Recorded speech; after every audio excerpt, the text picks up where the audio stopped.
mundo! Seja bem-vindo a mais um episódio do PodTag. Eu sou Everton Wagner, o seu host de backup favorito, e vamos começar com uma galera de peso hoje sobre Scrum. Começando aqui pelo nosso time de hosts, com dois estreantes. Não são estreantes no podcast, porque vocês já conhecem a voz deles, mas são estreantes ali como na nossa família de hosts. Começando pelo um dos nossos novos hosts, aquele que faz a metade pelo dobro do tempo, o Gilberto Lessi. Eu vim pra scrumtizar. Nossa, essa é péssima. É tão ruim que fica boa, sabe quando dá a volta? É, isso aí, dá a volta. E aqui com a gente também está o nosso novo CPO, o nosso Chief Podcast Officer, o Diego Fernandes. Cara, eu não vim muito preparado para esse podcast, tenho que falar, eu até dei uma olhada no que é esse tal de Scrum aqui, eu dei um npm install Scrum, mas não veio nada, cara, não sei o que é.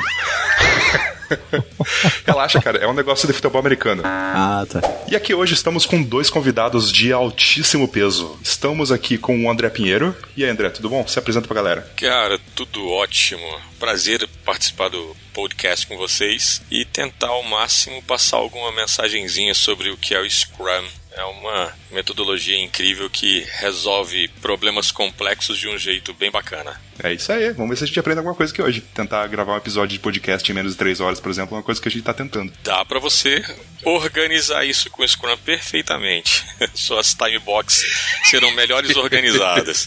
E pra fechar o nosso time de convidados, estamos aqui com a Luciana Santos. E aí, Luciana, tudo bom? Olá, galera, muito obrigada pelo convite. Eu sou a Luciana, sou gerente de tecnologia do List e por lá também sou conhecida como polícia do Scrum. Então, vamos nessa. Olha só, bateu a geral aí, pessoal. Mão na parede. Meu Deus, já fechei até a minha aba do Trello aqui.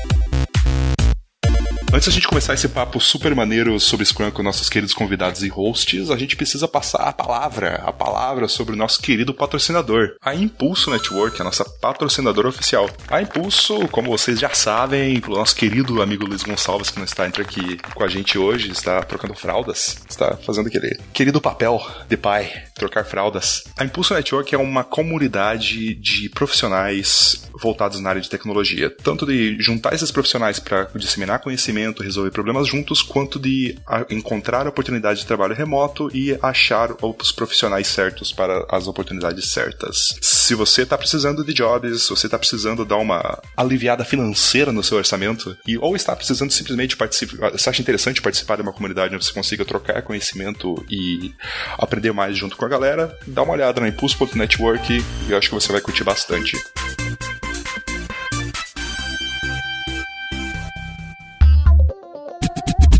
Então bora começar. O Scrum, pra quem não sabe, é uma forma de recomeçar o jogo quando acontecem algumas infrações. O objetivo do Scrum é reiniciar o jogo em disputa. E aí, pessoal, muito obrigado por aceitarem esse convite para participar aqui com a gente hoje, conversar sobre Scrum. Queria passar primeiro para os nossos queridos convidados. Se apresentem para a galera, uma apresentação um pouquinho mais específica do que vocês fazem, como que vocês estão nesse mundo da tecnologia e principalmente do Scrum. Começando pelo André Pinheiro. Maravilha. Bom, eu trabalho com TI desde 1994, então já são 25 anos com TI. Comecei, eu tinha 2 anos de idade, né, óbvio. Pra não entregar a idade, né? Exatamente. Olha só.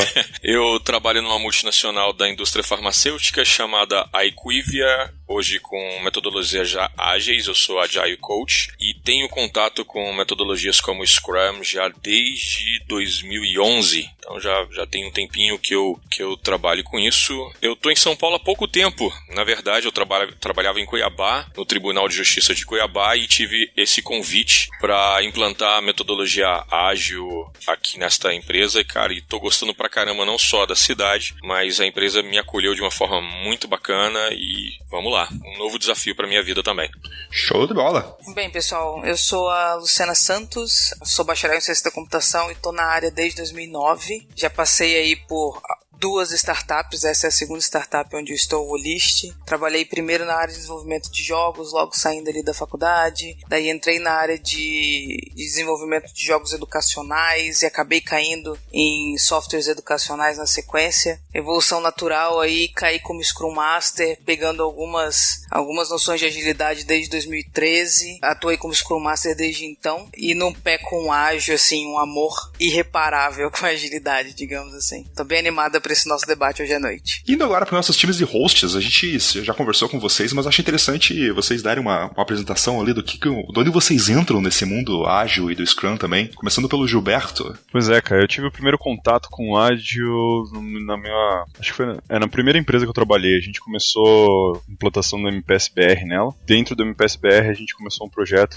utilizando uma metodologia ágil para pegar a certificação. Então esse foi o meu primeiro contato de todos, assim, não foi com Scrum propriamente dito, foi com tentando uma metodologia ágil, não era especificamente Scrum. E aí eu fui para uma outra empresa e essa empresa, assim, ela estava totalmente focada em Scrum. E aí isso era mais ou menos em 2011, 12, por aí. Então desde lá eu mexo com metodologia ágil, eu praticamente não sei mais o que é Waterfall. Para mim isso aí não existe. Bom, eu trabalho com tecnologia em si desde 2011, né? Faz pouco tempo, né, na verdade, mas desde aquela época a gente já falava de Scrum, mas aplicar mesmo era muito difícil, porque a fonte de conhecimento nesse mundo era baixíssima, poucas pessoas realmente autoridades nisso, poucas pessoas, não existiam vagas de Scrum Master nas empresas e tudo mais, então era algo bem difícil, assim, de se lidar. Mas com o tempo a gente foi aprendendo, faculdade, foi aprendendo até outras metodologias, XP e tudo mais, começando a entender o que isso ajudava, porque até então só parecia uma forma mais bonita de gerenciar projetos,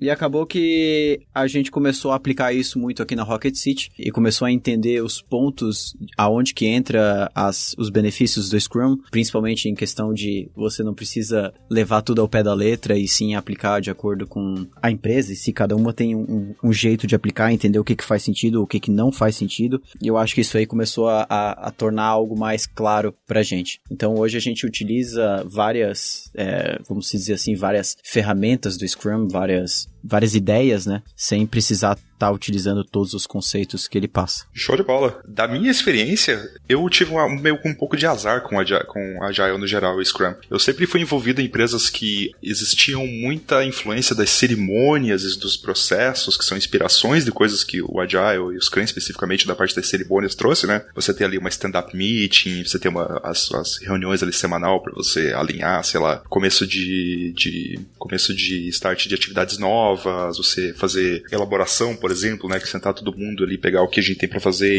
e ver o que tem como que a gente vai fazer aquilo, qual que é a complexidade e tal. Então, a maioria das empresas que eu trabalhei teve muito mais inspiração nesse legado que o Scrum e o Agile no geral trouxe do que realmente aplicar ele à risca. Seja porque elas tinham processos mistos ou processos que até internos, regulatórios, que tinha que desenvolver de certa forma. Hoje, o meu envolvimento com Agile é um pouco esquisito, porque na MongoDB existe um processo de desenvolvimento que ele é meio misto. Assim, as coisas em alto nível são bastante waterfall, eu acho isso bem curioso, inclusive, e a gente vê o Agile dentro das equipes, né, baseado, tipo, em grandes empreendimentos, assim, vamos dizer assim, a gente tem uma metodologia bem waterfall mesmo, assim, de você levantar requisitos, você fazer especificação das coisas e tal, e só que dentro do nosso trabalho a gente tem as coisas mais um ambiente um pouco mais dinâmico, né, então a gente consegue respeitar as cerimônias, consegue respeitar essa ideia do Agile e do desenvolvimento incremental com um pouco mais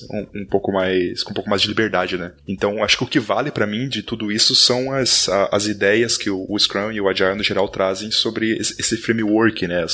Principalmente na parte das cerimônias, né? Que apesar de você não ser completamente Agile, seguindo completamente o Scrum, você aplicar essas ideias, você tem também um certo ganho nessa produtividade das equipes e tal, qualidade do produto. Só pegando um gancho aí pra complementar o que você tá falando, eu acho que isso é uma dificuldade que muitas empresas têm, né? Fazer com que o Agile dentro dos pequenos projetos consigam chegar para a gerência mais alta. E aí eu acho que entra um pouco do que é hoje o Safe Agile. Só para comentar isso, se o pessoal quiser dar uma olhada também. Existe uma diferença entre fazer Agile e ser Agile que a gente tenta ao máximo pregar esta máxima, né? O que acontece? Para entregar valor, a gente tem que ver valor nas cerimônias que a gente aplica, né? Então, geralmente, quando eu tento orientar a galera, né, enfim, do meu time, essas coisas, eu tento ao máximo fazer com que eles enxerguem valores exatamente nessas cerimônias, né? Não é um simples fato de fazer uma reunião em pé, é você você realmente inspecionar aquilo que você se comprometeu a entregar com o Product Owner, entendeu? Nos goals da nossa sprint. Então, quando você começa a envolver a equipe, a ver valor realmente nessas cerimônias, entendeu? Aí você começa a mudar o mindset da empresa. Então, não adianta nada você implementar 1 milhão de cerimônias dentro da sua instituição e você ainda ter um coração muito preditivo, né? De você ainda pensar de uma forma de muito processo. Eu vejo que hoje a maioria das pessoas, elas acabam fazendo mini waterfalls dentro das sprints, né? Eu vejo o time de análise de BI, de BA, né? De Business Analysis, eles fazendo a primeira análise, depois passa para o desenvolvimento, depois passa para os QAs e depois vão fazer a apresentação daquilo. Então acaba realmente você fazendo mini waterfalls dentro das sprints. Então, só complementando, né, essa sua apresentação, eu acredito que o que esteja faltando aí com vocês é ver valor em como você pode entregar mais valor, né? Isso que é o ser ágil. Exatamente. Muito bem colocado. Show de bola. Acho que é realmente um processo que ele é incremental, né? A adoção do Agile é sempre incremental, né? Você vê valores e provar que esse resultado vale a pena de envolver cada vez mais pessoas e cada vez mais o processo de desenvolvimento como um todo, né? E ele é muito mais fácil você provar isso começando de baixo para cima do que de cima para baixo. Quando você consegue fazer com que o incremental do seu time seja, por exemplo, a gente tem a parte incremental no código também, a gente entrega código, a gente tem o refactoring no código, então isso é incremental também. Então se você consegue fazer isso também no seu processo, é algo bem mais natural que tende a agradar mais as equipes, né? É mais difícil você ter uma rejeição de algo que eles estão vendo que está tendo fruto do que de algo que eles não sabem nem porque que eles estão fazendo.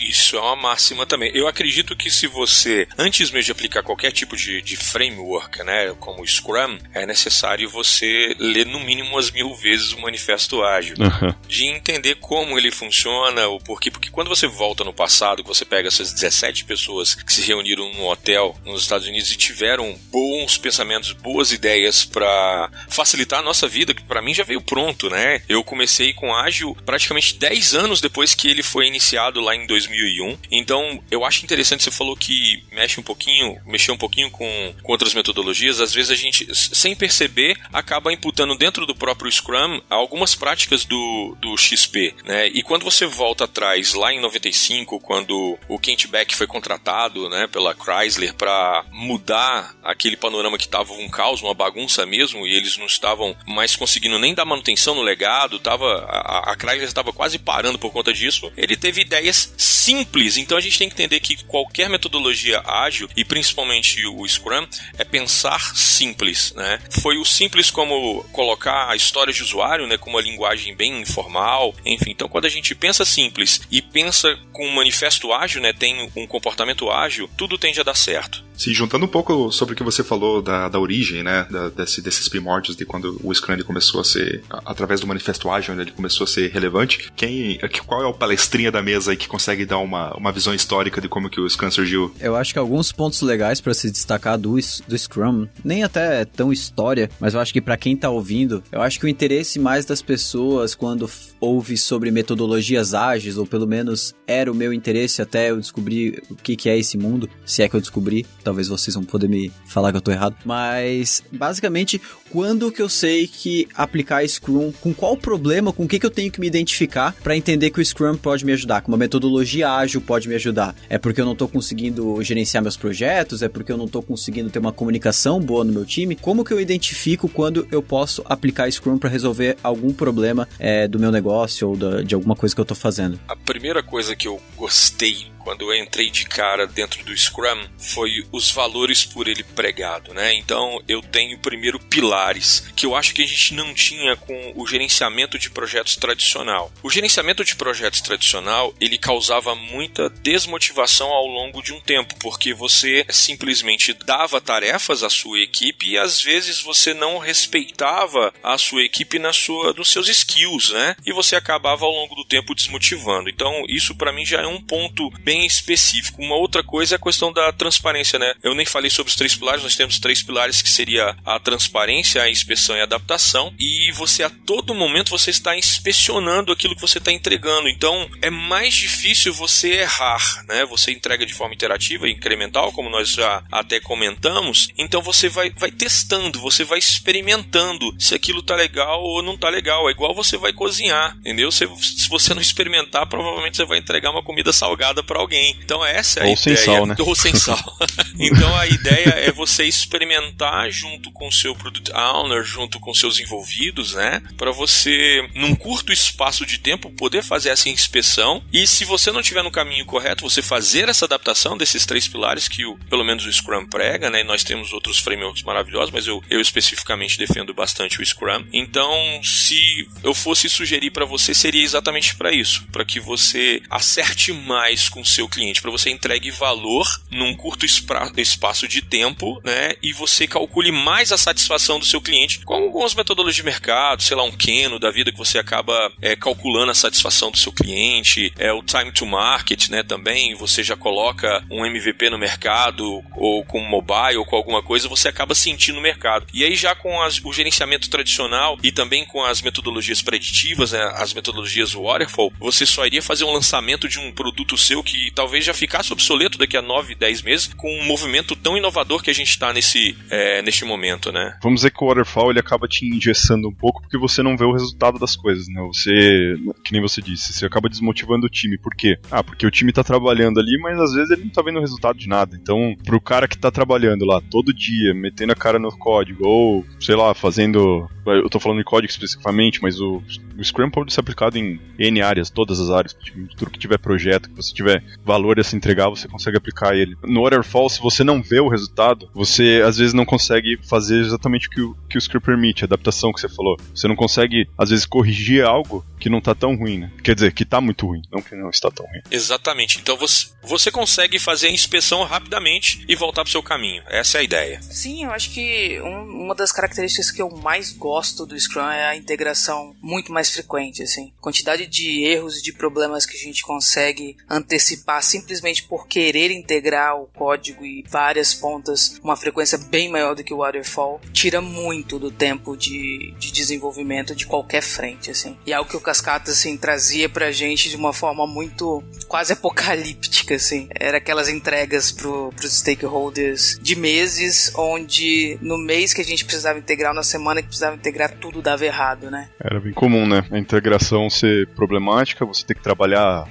Não que você não tenha que trabalhar, às vezes, hora extra usando o Scrum também, mas vamos dizer que é muito mais controlado do que você chegar no final do projeto lá precisando botar gente pra trabalhar, sei lá, 90 horas numa semana que deveriam trabalhar 40. Isso é bem raro, porque como você faz uma gestão dos seus entregáveis no espaço de tempo, que seria as suas sprints, dependendo do tempo que você utiliza, né? 1 semana, 2 semanas, 30 dias, enfim, que é o que o Scrum Guide nos prega, você acaba gerenciando essa expectativa e você, às vezes não, né? Quase sempre você não precisa fazer horas extras para você entregar um goal, ou você entregar aquilo que foi acordado ou puxado pelo time na sprint. Então, pelo menos o Scrum, se você for pegar ele ao pé da letra, ele é bem contra a questão das horas extras. Claro que a gente sabe que isso não é uma realidade tão grande assim.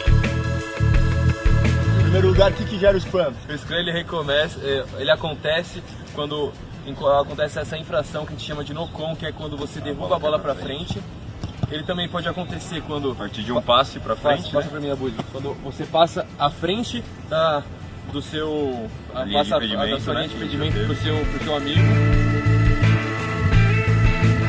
Entrando um pouco na estrutura de um time Scrum, né? A gente tem os papéis principais de um time que trabalha aplicando o Scrum, é basicamente a equipe Scrum, né? Acho que como que é o nome formal disso? É Scrum Team, né?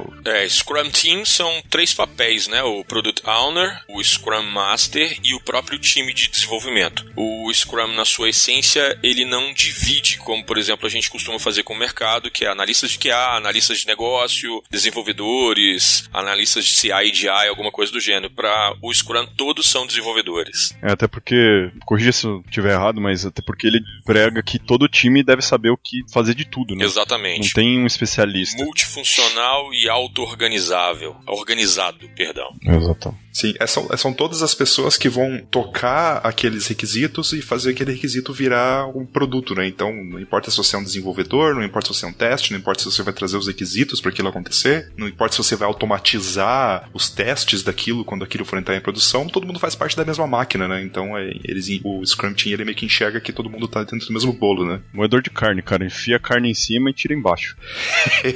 Não tem segredo.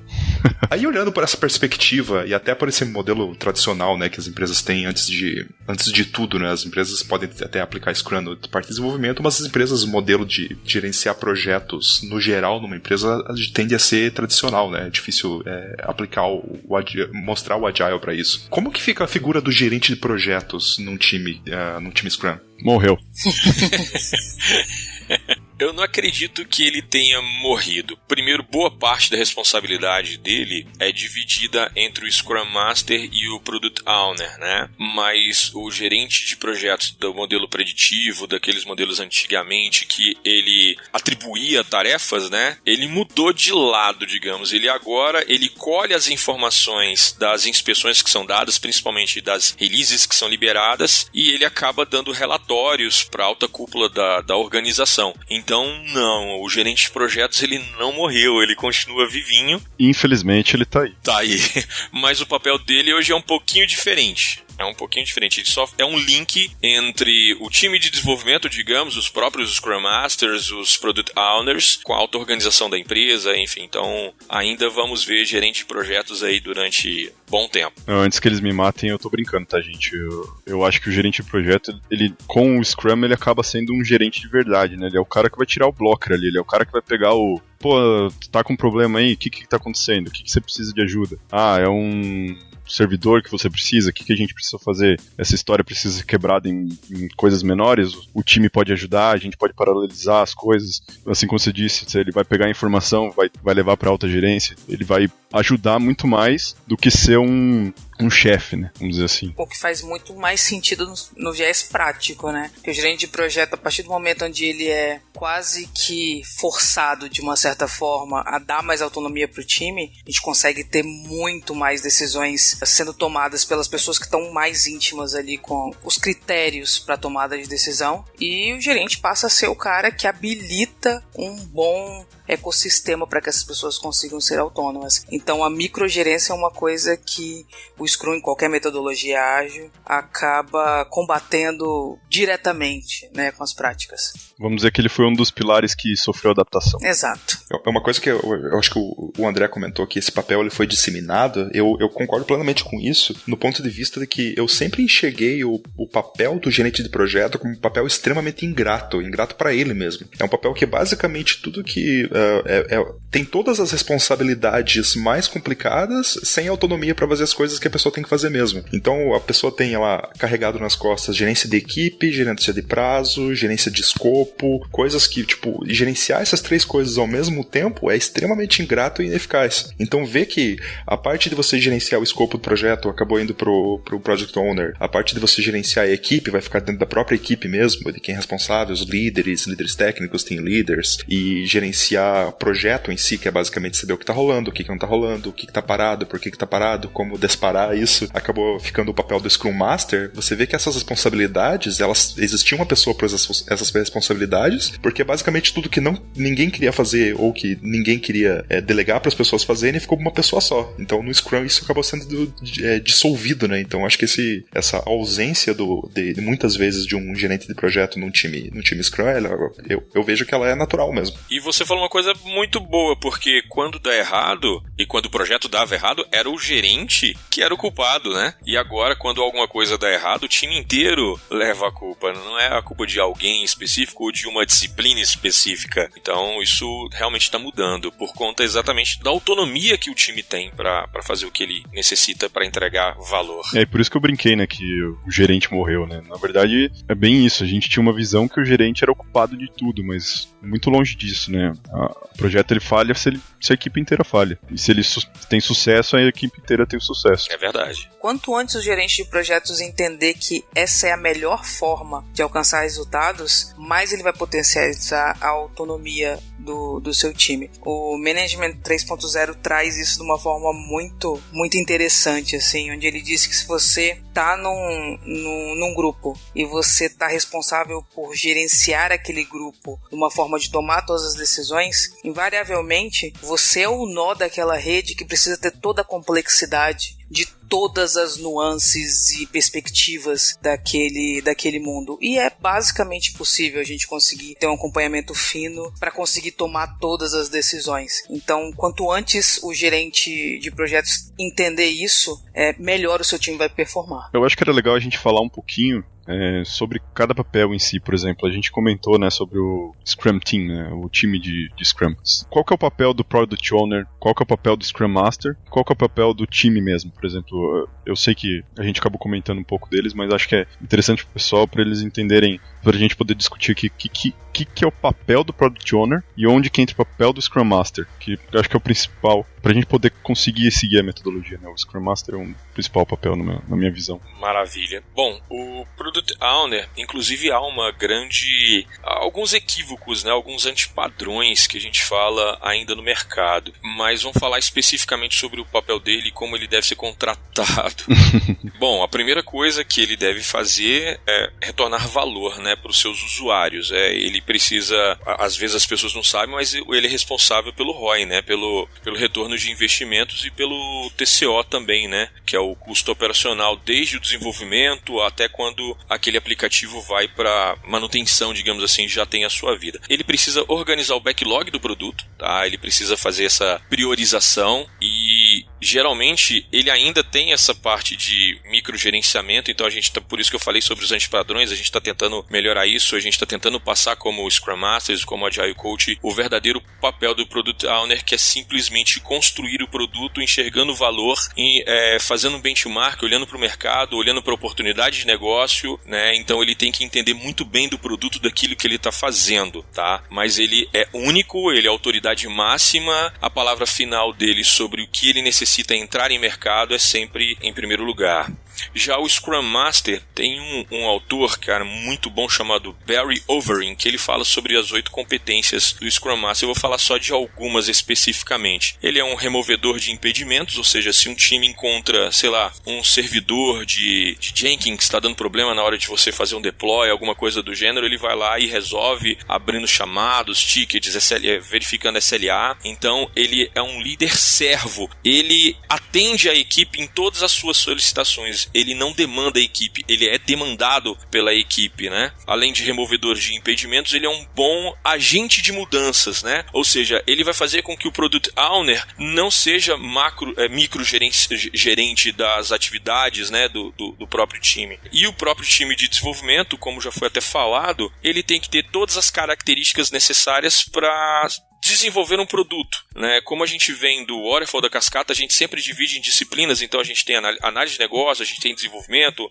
temos os nossos quality assurances, né? Então, na verdade, é tudo balaio de um gato só, né? Para que a gente possa entregar produto. Então, seriam essas 3 grandes diferenças, né, entre esses papéis do Scrum. Começando pelo que você falou do Project Owner, eu acho que o papel do Project Owner, às vezes, ele é meio subentendido pela equipe, ou até não respeitado pela equipe, mas é um papel de que, quando é uma pessoa, um profissional de qualidade, uma pessoa boa acima de tudo, é um papel extremamente difícil de você manter, né? Porque você basicamente representa a voz do cliente dentro de uma equipe, né? Você representa ali quais são as demandas, qual que é a visão do cliente, qual que é o valor que aquele cliente espera de uma demanda, de um produto, de um projeto, alguma coisa assim e tal, mas pelo lado de negócio, pelo lado de analista de negócios, um bom Product Owner tem uma noção mínima do que a equipe consegue fazer em termos técnicos. Então, um bom Product Owner vai conseguir entender lá atrás, nos requisitos, que aquele projeto ali, que é simplesmente uma telinha que seria interessante fazer por causa de XYZ, de uma integração com um sistema terceiro, pode ser uma coisa muito mais complicada pelo histórico que ele tem com a equipe, ou por alguma visão técnica mínima que ele tenha do produto, ou de tecnologia no geral, que aquilo pode ser mais complicado. Então, um bom Product Owner é uma pessoa extremamente... articulada. É uma pessoa extremamente cansada. Também. É uma pessoa extremamente cansada. Eu ia colocar dessa forma. Porque é um papel... basicamente você tá ali girando 2 pratos ali com a sua mão esquerda e a mão direita, né? De um lado você tá girando o prato ali do que o cliente quer, e do lado direito você tá girando o prato ali de saber o que pode ser feito. Mas se você for parar pra pensar, o cara é realmente um super-homem, porque ele precisa entender de entrega contínua, ele precisa entender tecnicamente, dependendo das soluções, para ele não manter uma dívida técnica no seu time, ele precisa entender do negócio, ele precisa ser um economista para saber se o projeto tá dentro dos valores orçados. É um super-homem, cara. É o Product Owner. Então, é por isso o mercado ainda não percebeu a importância de ter um Product Owner com todas essas grandes características. Vamos dizer que o Product Owner herdou do gerente de projetos toda a parte ruim. Herdou. Mas ele herdou a parte boa também. Viaja bastante, vai bastante no cliente, né? Tem isso também. Mas aí quando dá 404 lá na tela no cliente, aí fica ruim. Porque no PowerPoint tudo funciona, né? Eu acho que a grande maioria das pessoas que estão ouvindo aqui, e a gente, provavelmente são programadores de empresas até que podem não aplicar Scrum. Então, quais seriam, assim, e o que vocês acham disso? Assim, eu quando aprendi Scrum, eu aprendi essas metodologias ágeis, aprendi que a gente deve coletar dessas metodologias o que faz sentido para nossa realidade, o que funciona. A gente não precisa pegar a risca e seguir todos os detalhes que estão lá como se fosse no guia da metodologia. Então, quais seriam, talvez, os pontos do Scrum que são mais recomendados para aquelas empresas focadas em desenvolvimento, que tende, geralmente, a ajudar a manter um fluxo legal? Vamos fazer... Sprint, por exemplo, é um negócio que funciona muito bem, ou Product Backlog. Quais são os pontos do Scrum que são muito legais para empresas focadas em desenvolvimento que ainda não aplicam uma metodologia ágil, talvez para começar? Eu vejo que, assim, na minha experiência, eu gosto de dizer que o Scrum ele é feito para ser customizado, mas não gambiarrado. Assim, sempre quando a gente fala de customização do Scrum, a gente cai num limiar muito perigoso entre simplesmente deixar de atingir objetivos que as práticas trazem. Muitas pessoas simplesmente leem lá o manual do Scrum ou fazem, enfim, um treinamento e não se aprofundam tanto no detalhe dos objetivos que a gente quer chegar com as práticas. Isso acaba criando distorções, onde chega nas situações que a gente comentou mais cedo aqui, das pessoas estarem fazendo Scrum e não estarem tirando exatamente o valor que essas práticas de agilidade trazem. Então, é um limiar bem interessante a gente discutir sobre isso aqui. Eu sempre recomendo assim, a gente está fazendo as cerimônias, qual que é o propósito da daily? Qual que é o propósito da review? Qual que é o propósito da retro? E se a gente decidir não fazê-las, o que a gente está fazendo em outras práticas do dia a dia para atingir esses mesmos objetivos, sem que a gente não esteja se enganando de que estamos fazendo Scrum, que estamos sendo ágeis, e na verdade não estamos, né? Então é só uma provocação aí que eu acho sempre interessante colocar nesse ponto. Você tem que tomar bastante cuidado, né, para que se você, como você disse, né, se você está aplicando o Scrum, se você está começando agora, você tem que tomar cuidado para que o que você está tendo de retorno dele, os artefatos que você está gerando, o que você está tendo de uma retrospective, por exemplo, o que você está tendo de uma daily, você tem que acabar gerando valor disso, né? Você tem que pegar o resultado da tua daily e ver, mas por que eu tô fazendo essa daily? Qual o motivo de eu fazer ela? O que eu preciso, talvez do jeito que eu tô fazendo agora não tá dando resultado, o que eu preciso mudar? Então tudo isso você tem que ter em mente quando você for começar, para que você não caia no problema de, é mais uma meeting. É mais uma meeting. Mais uma reunião, desculpa, eu tô falando meeting aqui, mas mais uma reunião, entendeu? Você acaba entrando naquele loop de que você quer fazer as reuniões, mas você acaba não tendo o resultado delas. Né? Exatamente, assim, na daily daily em específico, pegando como exemplo, a gente tem aquelas 3 perguntas, né? O que eu fiz ontem? O que eu vou fazer hoje? Qual que é o impedimento? Assim, se a gente entra num loop tão grande com relação a isso, pode até virar uma daily robótica, onde a gente nem tá mais tirando o valor daquilo, sabe? E quando perde o sentido pra equipe é perigosíssimo, principalmente em dailies onde viram aquelas reuniões toda manhã, sabe?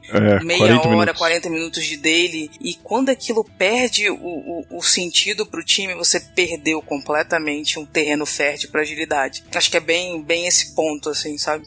A daily não é um fórum pra você discutir tecnicamente, e os times tendem a discutir tecnicamente o que foi feito no dia anterior, o que eles provavelmente vão fazer naquele dia. Na verdade, o que a gente tem que entender é que ela é pra inspecionar se aquilo que foi planejado, né, principalmente o objetivo da sprint que foi dado pelo Product Owner, vai ser atingido. Então, as frases elas são mais simples do que as pessoas imaginam. Não é para falar, eu criei tabela X, criei tela Y, codifiquei dessa forma, fórmula X. E uma outra coisa que a gente sofre, porque o próprio mercado, nós tínhamos desenvolvedores back-end, front-end, né, especialistas em banco de dados, então hoje a gente meio que deu um mix nisso tudo. Então, já que você tocou no assunto que os nossos ouvintes, a grande maioria são desenvolvedores, talvez eles se esbarrem nisso. Então, hoje, se eu fosse dar um conselho para o desenvolvedor, principalmente que está entrando no Scrum, existem até certificações voltadas para o próprio Scrum, como CSD, como PSD, enfim, elas mostram exatamente como entregar valor, como dividir as histórias de forma correta,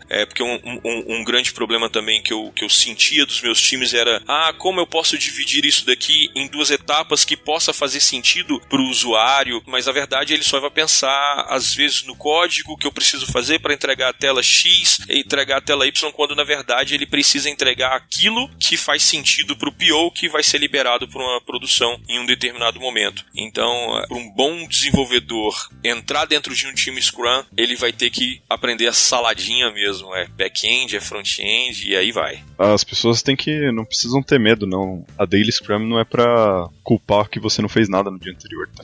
Sim, a Daily Scrum eu acho que é uma reunião extremamente importante pro Scrum Master, né? Exato. E numa questão de checkpoint mesmo, porque é a maneira do Scrum Master entender que de um dia pro outro aquilo tá avançando e aquilo não tá avançando. E se aquilo não estiver avançando, entender por quê. Não porque no quesito de culpar as pessoas, mas entender o que tá bloqueando, o que tá impedindo aquilo de avançar. É a transparência. E trabalhar com aquele impedimento, né? Se você me permite te corrigir um pouquinho, perdão. Vou ter que desconectar aqui.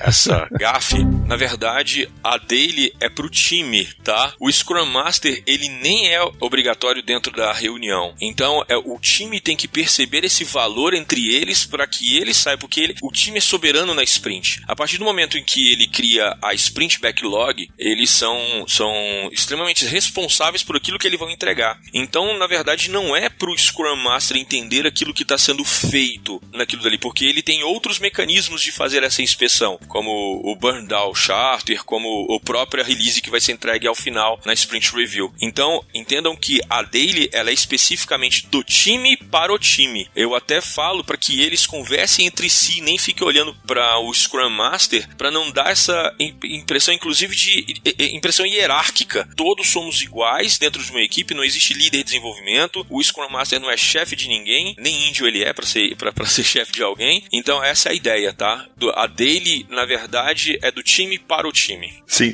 o que eu quis dizer é que é extremamente importante para ele, né? Não que seria uma reunião para ele, né? Eu acho que o Scrum Master ele tá lá pra fazer você respeitar o que o Scrum pede. Então você tem uma reunião de 15 minutos, a reunião tem que durar 15 minutos. Perfeito. Se ela tá durando mais que isso, é porque o processo que você tá seguindo, ele não tá sendo bem aplicado. Se o pessoal sentou na Daily Meeting, já tá errado, já. Não, mano, a gente participava de Daily Meeting que tinha 1 hora, né, cara? Sendo que... Sim, eu lembro disso.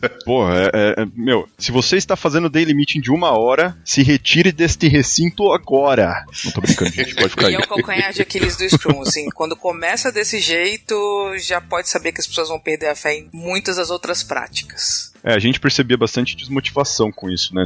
O que eu via que o pessoal acontecia é que, ele dava... Assim, quando você tá em time remoto é um pouco mais complicado, né? A gente tentava bastante levar o pessoal pra dentro de uma sala, ficar todo mundo em pé, só que a partir do momento que o teu time terminava a reunião em, 10 minutos, e o outro time levava 40 minutos discutindo, você acaba perdendo também como que eu vou cobrar do meu time que faça isso rápido, sendo que o time que tá trabalhando remoto com a gente faz tudo errado, né? Aí a gente acabava tendo reuniões de 1 hora, o pessoal tava sentado, eles falavam o feedback deles, né, o que eles fizeram no dia anterior, e tá ali no computador, eu tô trabalhando aqui, não tô nem ouvindo o que o outro cara tá falando, entendeu? Totalmente desmotivador.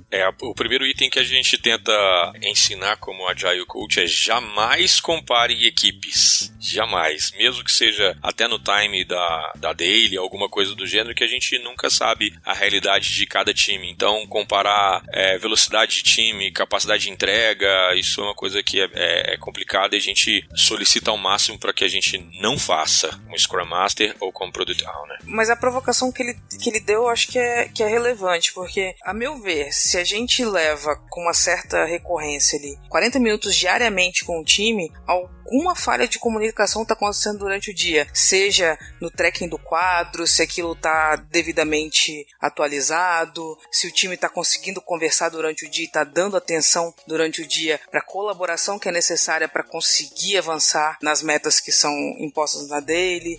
Então tudo isso é relevante para entender por que a daily está estourando com frequência, entende? De fato, a gente tem que culpar alguém e é o Scrum Master o culpado. Geralmente. De fato, com certeza.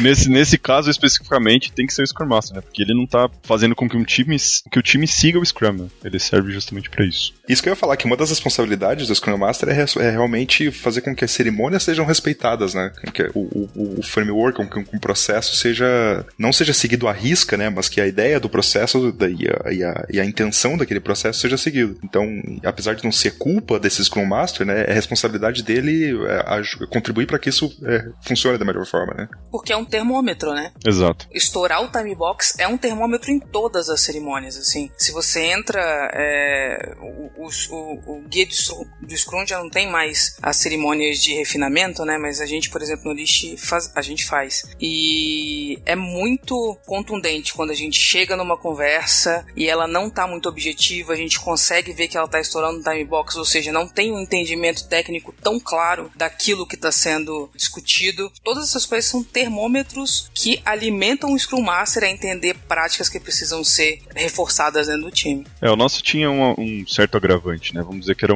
uma equipe... Eram 2 equipes remotas, né? As 2 trabalhando, uma no Brasil, outra nos Estados Unidos. Sim. E cada equipe tinha mais ou menos 9 pessoas. Então eram 18 pessoas fazendo uma reunião de daily. Então tinha muita coisa errada, né? Vamos dizer assim. Primeiro, a quantidade de pessoas do time, né? Exato. Eram 2 times diferentes, né, vamos dizer assim. E tinha agravantes também que, apesar das equipes elas serem cross-funcionais, né, o Scrum Master geral eles ficavam nos Estados Unidos, o Product Owner ficava nos Estados Unidos, não tinha, sabe, tipo, essas equipes, apesar de elas serem equipes específicas, elas tinham que respeitar cerimônias juntas com pessoas que tinham que gerenciar 20 pessoas numa reunião juntas, sabe? Eu tenho uma experiência semelhante na Equivia, porque nós temos time na Índia, nós temos time no Chile, na Argentina e nos Estados Unidos. E na Índia, eles estão 7 horas e meia além da gente, né? E aí, reunir essa galera toda num horário que seja propício pra todo mundo, cara, é um samba do crioulo doido. E aí eu consegui fazer com que os times se reunissem pela manhã, mas já é o final do dia na Índia e pra gente tá começando o dia. Então, às vezes, a daily pra ele perde um pouquinho o sentido do que ele tá falando o que ele fez ao longo daquele dia e do dia anterior, quanto o meu desenvolvedor no time do Brasil tá falando o que ele vai fazer, o que ele fez ontem, o que ele vai fazer ainda naquele dia. Então, você tá vendo que esse time também, quando você tem times remotos e em países com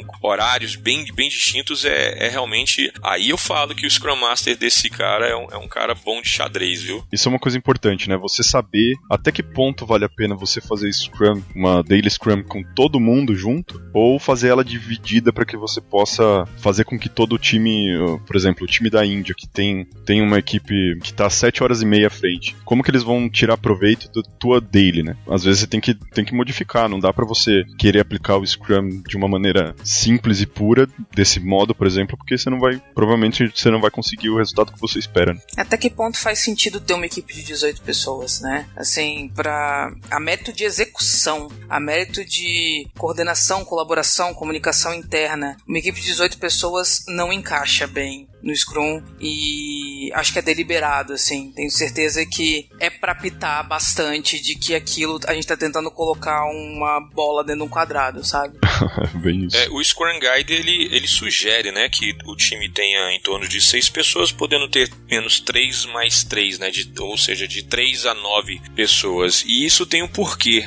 Os autores, né, o Sutherland, quando eles pensaram, na verdade, nessa ideia, eles viram que aquela máxima da gestão antiga, né, do triângulo, né, de escopo, recursos humanos e custo, digamos assim, não adianta você colocar mais pessoas, você tem um prejuízo muito grande em relação ao entendimento, então você não consegue entregar mais simplesmente colocando a 10ª, 11ª, 12ª, 14ª pessoa. Então, isso já foi mais do que provado com o tempo que você gasta na curva de aprendizagem, por isso que a gente tem um número certinho. Seria melhor realmente você ter 2 times com 9 pessoas trabalhando no mesmo backlog, tá? E com 2 Scrum Masters distintos, ou mesmo Scrum Master, que também é interessante que ele tenha até 2 times, que ele consiga gerenciar isso bem bacana. Pelo menos isso é o que o Scrum Guide prega. É aquela velha máxima, né? Não adianta você querer colocar 9 grávidas para gerar o bebê em um mês. Exatamente.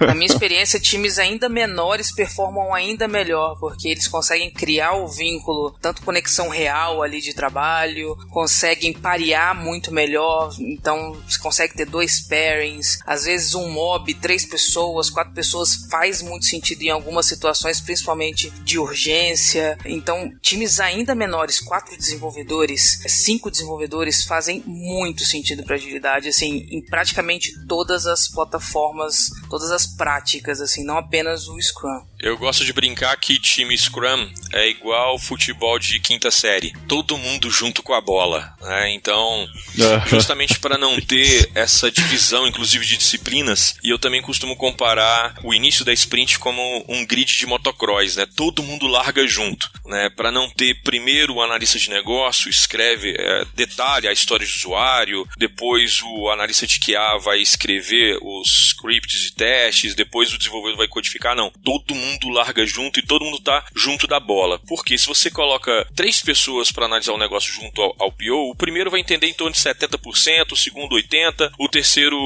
30%, 50%. Só que os 60% que o primeiro entendeu está dentro dos 50% que o segundo entendeu. E juntos, os 3 entenderam 100% do negócio. Então é legal o time sempre junto. E não essa de igual era no preditivo, né? Da pessoa fazer análise de negócio e ela entender um ponto, depois vir pro analista de QA para fazer o test case e aí vai. E aí quando você vê no final, era desenvolvido aquilo que não tinha sido pedido. Maravilha, André. E de quebra você ainda tá com os silos de conhecimento, né? E garante que quando der algum problema naquele artefato, se der algum bug, tem muito mais pessoas disponíveis para estarem tendo uma pronta resposta. E é muito, muito bom trabalhar com times pequenos.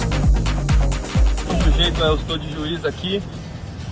Você bateu a bola no juiz, isso não pode, automaticamente a gente, pela justiça do jogo, a gente dá essa bola de novo pro time que estava atacando, em forma de scrum. Ou quando tem uma intervenção médica também, né? Ou quando a gente tem alguma intervenção médica e o juiz tem que parar o jogo e a volta desse jogo vai ser pelo método do scrum também.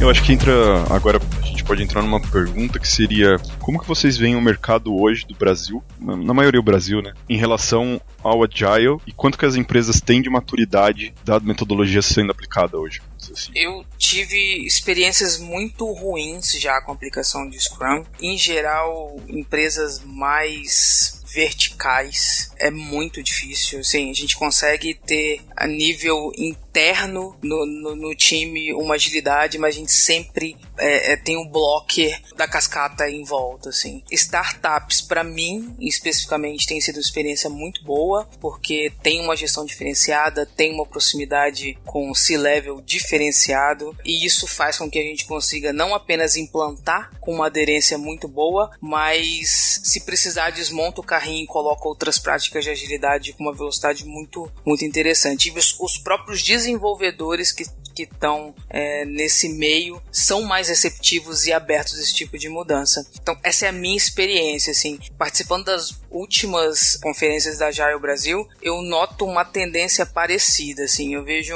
uma PM-boxização do Agile, né, que eu entendo completamente, é uma tentativa de abraçar algo que está dando muito certo, mas eu tenho bastante ressalvas com relação à efetividade real em grandes corporações que têm uma estrutura organizacional mais rígida, sabe? Eu defendo bem a bandeira de determinadas metodologias, né, como o Scrum, o próprio Kanban, enfim, mas eu tenho sentido um pouco do mercado brasileiro uma certa divisão em defender framework do que ser agile, do que entregar valor, tá? As pessoas agora estão mais preocupadas em criar instituições certificadoras, em ganhar dinheiro com treinamentos agile, XYZ, agora todo mundo virou Enterprise e Agile Coach, da noite pro dia as pessoas viraram Scrum Master sem ter uma determinada vivência, né? Pato novo não dá mergulho fundo. Então, assim, eu acho que as pessoas precisam vivenciar mais, ter bastante sprints nas costas para poder realmente bater no peito e falo, eu executo um framework que dá certo. Então a minha preocupação no Brasil está sendo essa, tá? Dessa oportunidade de negócio que as pessoas estão vendo na venda do meio, que seria o framework, do que na preocupação em entregar valor para o cliente.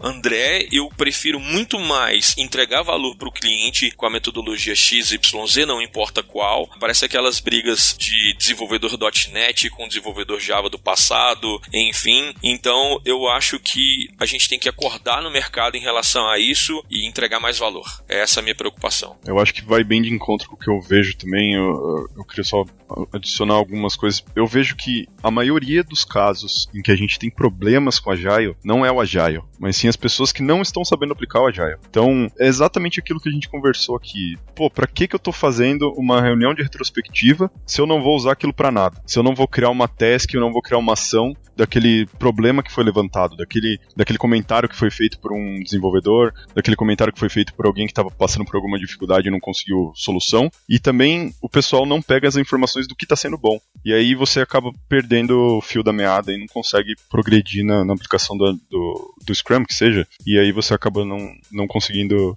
ir pra frente com uma coisa que poderia dar muito certo no time. Agile sem autonomia não é Agile, né?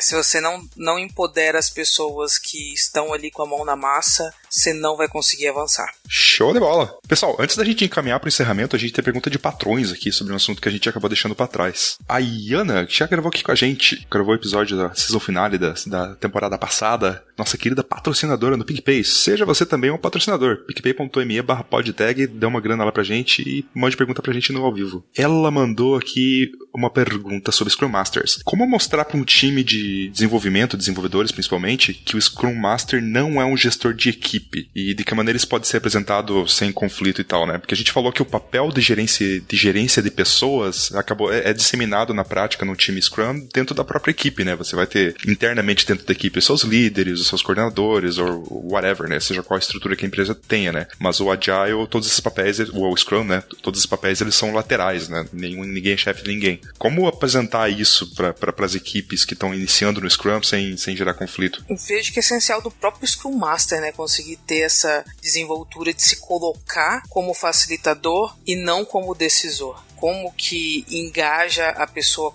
a colaborar, engaja a pessoa que às vezes tem dificuldade em tomar decisões e galga aquele caminho para que a pessoa consiga desenvolver essa habilidade. Eu vejo o Scrum Master em si como bem central em passar essas mensagens para o time reiteradamente e se tirar do holofote como decisor, se colocar no holofote como facilitador. Existe um antipadrão aí no mercado que está acontecendo, né, de alguns Scrum Master ainda ter essa sensação de microgerenciamento, né, às vezes até por ego, enfim. Então a primeira coisa que tem que se pensar é que isso já é um passado ultrapassado. A gente falou sobre isso nesse podcast hoje por diversas vezes, sobre gerente de projetos tradicional, enfim. Então quando ele se coloca na posição, como eu falei, né, de um líder servo, né, né? Ele serve ao time, né? Como até cito o Barry Hovering, né? Nas 8 competências, né? Do Scrum Master. Quando ele acaba aplicando isso na prática, ele acaba realmente mostrando pro líder, né? Então, pro time. Então, eu tenho o líder servidor, vou fazer um papel de coach, né? Com foco de seminar o mindset dos comportamentos, né? Eu vou servir como um facilitador entre a comunicação do time com o PO, com quem quer que seja, como até mesmo um professor, assegurando que o próprio Scrum seja realmente executado. Eu vou ter a mentoria aí pro time e o removedor de impedimentos, mas principalmente um agente de mudanças, né? Quando ele promove isso, eu acredito que ele consegue mostrar para o time que ele não é um gestor, de que ele é uma pessoa que vai estar sempre ali parceira do time para resolver o que eles necessitarem. E aí a coisa funciona, cara, que é uma beleza. Pode ter certeza disso. Exatamente. Eu acho que o papel do Scrum Master é muito mais de ouvir do que de ser ouvido, né? Ele vai ali pra realmente tirar o blocker, resolver o problema. Às vezes só ouvir a solução que o cara vai dar, ele fala, olha, eu tenho esse problema, mas eu acredito que desse jeito funcione. E ele fala, não, beleza, pode fazer. Eu só vou comunicar quem precisa comunicar, às vezes precisa comunicar o PO, que vai ter alguma mudança. E é uma pessoa que vai facilitar o meio campo, né? Uma pessoa que, ela não tá ali pra te ferrar, cara. Ela não tá ali pra ouvir tua daily, chegar pra você e falar assim, você não tá trabalhando. Não é esse o papel do Scrum Master. Esse é um equívoco que ocorre muitas vezes em muitas empresas, né? É isso aí.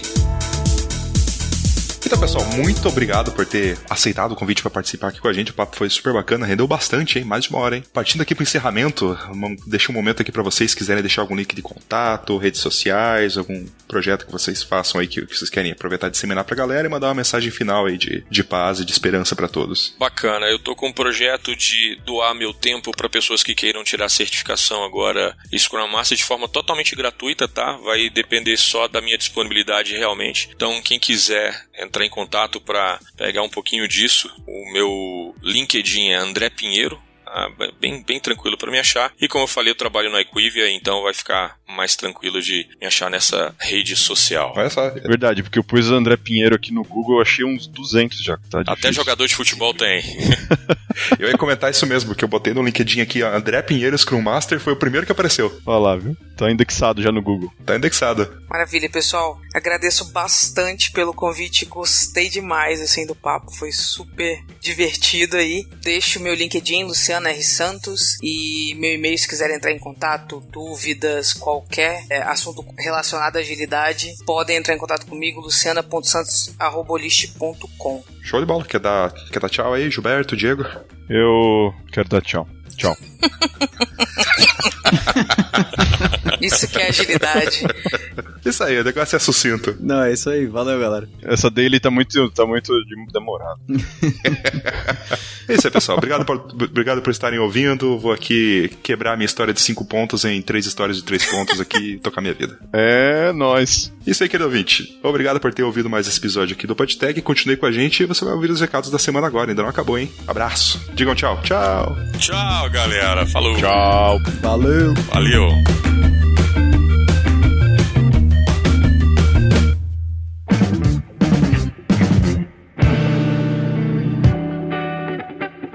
E para você que não saiu aí da cadeira e decidiu continuar nos ouvindo, saiba que você pode fazer parte do nosso querido time do PicPay, aquele apoio maravilhoso dos VIPs no nosso podcast. Isso, agora é a hora que a gente tem que gritar PicPay, Laila. PicPay! PicPay!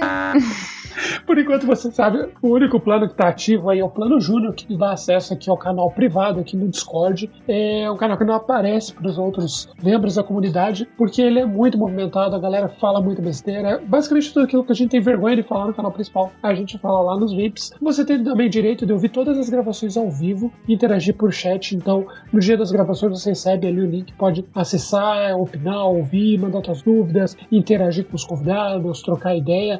É muito maneiro. Também, se quiser depois do episódio, pode ligar o microfone, bater um papo aí da sua opinião. E no final de cada temporada você tem uma participação especial, seu nome é citado na temporada, ou que nem nós fizemos aí uma surpresa. No último episódio da temporada passada, nós convidamos os nossos patronos a participar. Quem sabe aí você possa participar de novos episódios. Não podemos dar spoilers, mas a sua participação com certeza vai acontecer se você for um patrão do PodTag. Então, para você acessar e participar a partir de R$5 por mês, você acessa podtag.com.br/apoie. Jogue dinheiro na tela e caia na nossa conta. quiser pode transferir. A minha conta no Banco Inter é agência 0001, dígito 9. Não, brincadeira. E sabe, querido ouvinte, que mandar dinheiros para a gente, apesar da gente adorar isso, e a gente quer que todo mundo mande dinheiro pra gente, faça isso, mande dinheiro pra gente. Mas, por acaso, caso você não possa, ou mesmo que você possa, é importante pra gente também movimentar a nossa comunidade. Então, a gente deixa o convite aberto aqui pra você participar da nossa comunidade no Discord. Se você é ouvinte antigo, sabe que a gente tava no Slack, a gente fez uma migração recente pro Discord, tá muito legal. A gente tem canal sobre tudo lá, cara. Tem canais da comunidade, tem canal de áudio pra todo mundo bater papo, tem canal que todo mundo só fala inglês, tem canal de spoilers de Game of Thrones e vai ter de Avengers essa semana também. A gente tá gravando aqui no dia da estreia. Alô? Eu já deixei esse canal mutado, porque eu só vou assistir sábado, só vou desmutar ele sábado. E, né, tem canal pra todos os gostos. Eu acho que a comunidade do Discord tá bem movimentada, tá bem legal. Tem, obviamente, os canais técnicos ali onde o pessoal troca ideia, pede ajuda, pede dica, troca uma ideia legal ali, compartilha bastante coisa interessante também. E é isso, fica o convite. Você tá bem louco. Tá bem louco, Leite. Empolgante. Fica o convite. Acesse podtag.com.br e no canto superior direito vai ter o link lá, comunidade do Discord. Clica lá que você vai ser levado para a nossa comunidade que não tem volta. Só vem, galera. E as hashtags da semana, os comentários de feedback sobre os episódios. O Mike sobre o episódio de Code Review, parabéns pelo EP, galera. Na minha opinião, PodTag era meu top 3 podcast de tecnologia, mas ultimamente, pelo padrão dos EPs, estão no meu top 1. Uhul! Olha só. Referente à tecnologia. Parabéns mesmo. Olha só aí, ó. Olha lá, que responsabilidade, hein, bicho? Só vem, Mike. Passamos o Evercast. Tecnologia com a gente mesmo.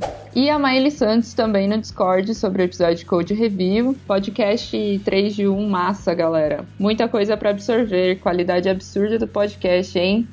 100. 10 não, 100. 100. Olha só, emoji de 100. Emoji de 100. Muito 100. Aí, emoji de 100 pra Miley. Isso aí, comentário nota 100 também. E a Carole no Castbox sobre o episódio de histórias de entrevistas. O final foi o melhor momento. Esse final é onde a gente dá aquelas dicas marotas, então sempre fique até o final. Eu comecei a ouvir por causa desses conselhos, hahaha. Quanta história maluca. Ainda bem que ainda não passei por nada disso. Não, você tem que ler como ela escreveu. É Shao Shua. Deve ser uma comida árabe. É tipo shawarma, né?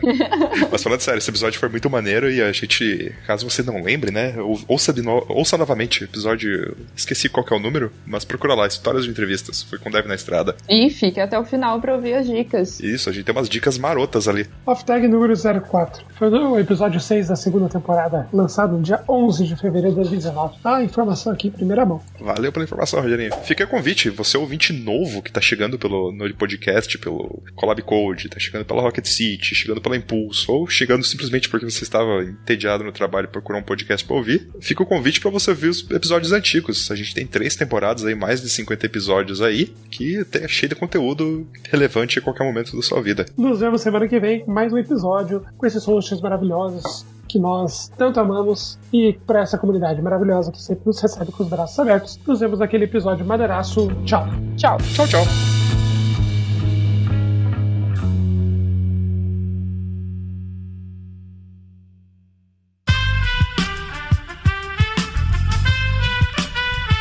Este podcast foi editado por Aerolitos Edição Inteligente.